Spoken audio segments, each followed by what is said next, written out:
আলহামদুলিল্লাহ, আপনারা যে যেখান থেকে দেখতেছেন সরাসরি ৩ নম্বর মাঠ থেকে। ৩ নম্বর মাঠ থেকে আমরা ভিডিও ধারণ করে আপনাদেরকে দেখাবো যে ৩ নম্বর মাঠের অবস্থা। ৩ নম্বর মাঠে যখন চট্টগ্রাম শেষ হয়ে যায় তখন থেকেই লোকজন, তার আগ থেকেই লোকজন মাঠে এসে ভরে যায়। এখন আপনারা দেখতেছেন যে চট টানানো উপরের সাইডটা আমাদের হয়েছে, যদিও নিচ সাইডটা এখনো হয় নাই। আমাদের এলএমটি ভাইয়েরা তারা কাজ করতেছে, লাইটের কাজ, মাইকের কাজ। লাইটের কাজ প্রায় সম্পূর্ণ হয়ে যেতেছে। লাইট ৩ নম্বর মাঠের উপরে স্থায়ীভাবে অনেক জায়গায় লাগানো হয়ে গিয়েছে এবং বাতি দেওয়ার চেষ্টা চলতেছে। আপনারা দেখতেছেন যে মুসল্লিরা তারা বিভিন্ন নিজেদের সামিয়ানা টানিয়ে নিজেরা থাকতেছে।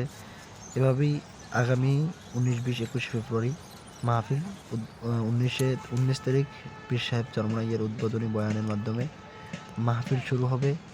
তাই আপনারা যে যেখান থেকে আসবেন সকলেই দ্রুত চলে আসবেন এবং আপনারা সকলে চিন্তা করবেন যে আমাদের রুহের মাগফিরাতের জন্য এবং আল্লাহ তাআলা এই উসিলা যেন আমাদেরকে সকলকে ক্ষমা করে দেন।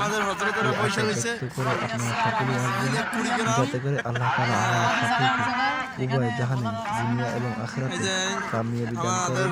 এই মাহফিলের উসিলায় আল্লাহ তাআলা যেন কিয়ামতের দিন আমাদেরকে একটা সুপারিশের ব্যবস্থা করে দেন। এই আশা ব্যক্ত রেখেই আমি আমার আজকের ভিডিওটা শেষ করব। তাই আপনাদের কাছে অনুরোধ থাকবে, আপনারা যারা আমার ভিডিওটা দেখবেন সকলে EID মিডিয়া সাবস্ক্রাইব করে পাশে থাকবেন ইনশাআল্লাহ।